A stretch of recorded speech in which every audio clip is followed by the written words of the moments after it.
Hello guys, di ko na nga pala patatagalin to, no? Magluluto tayo ngayong araw ng Bicol Express.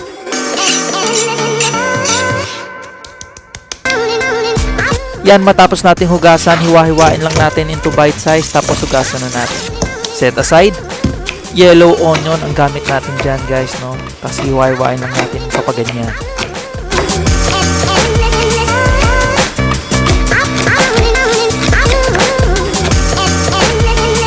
At itong purple onion, sinama ko na rin. Nakita ko lang kasi yan sa ref. At syempre, hindi mawawala yung ating garlic.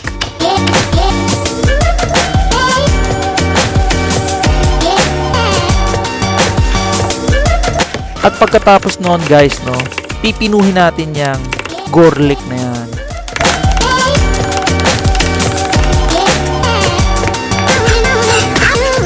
Ayan, tapos set aside muna natin. Painit na nga tayo ng kawali. Ang goal ko sana dyan guys, no, ipiprito ko ng konti hanggang sa maging light brown. Pagkatapos igigisa natin sa bawang at sibuyas. Pero nagtubig yung ating karne. Kaya tinimplahan ko na lang ng pepper and salt para magkalasa. Tapos nagpainit ako ng isang maliit na kawali kung saan ko igigisa yung ating bawang at sibuyas. Pero dahil parang oras na para ilagay ang ating bagoong, inuna ko muna yung lagyan. Yan guys, tansyahin nyo, pero tingin ko 2 kutsara okay na. Tapos yan, imekos-mekos muna natin. At yan, mantikaan na natin yung pinainit nating kawali. Lagyan lang natin ng garlic at sibuyas para igisa.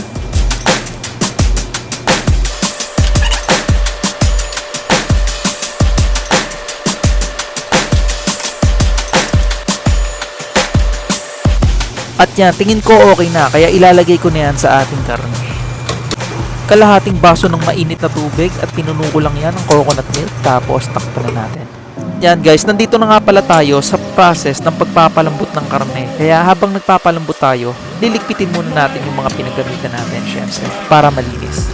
At dahil wala akong ceiling green na haba, nagayat ako ng ibang ceiling green na maanghang. Oh, gusto mong makita, no? Lika rito, delete, papakita ko sa akin. At inilagay na nga natin yung ating ceiling green. At naglagay din ako dyan ng kataas ng ceiling red. Tapos imekos-mekos mo lang yan kaibigan. At yan, naglalagay nga din pala ako ng kangkong sa aking recipe ng Bicol Express. Pero dahil walang kangkong, spinach na lang. At tapos binuhos ko na dyan lahat ng ating natitirang gata. Ilagay na nga natin yung spinach dyan at takluban natin hanggang sa lumambot. At pagkalipas ng ilang minuto, ayan na nga ang itsura ng ating Bicol Express. At dahil nga sa bango ng niluluto natin, sinasabi ng pusa ko, ang bango, ang bango. At pagkatapos nga ng 45 minutes to an hour natin pagluluto, ayan na nga yung itsura ng ating Bicol Express. At yan, plating na tayo. Titikman na natin yan mga kaibigan.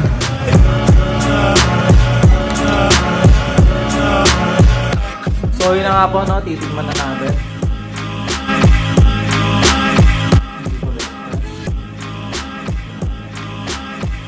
At yan, no, hipan mo muna yan tutoy at mainit.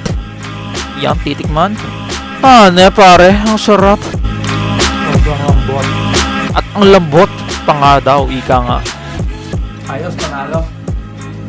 Kung gusto nyo lang ang angahan, dagdagan nyo lang ang sila. Pero sa tama ni Mrs. ako na. Alright. Sana nag-enjoy kayo. Maraming salamat sa panonood. Peace out!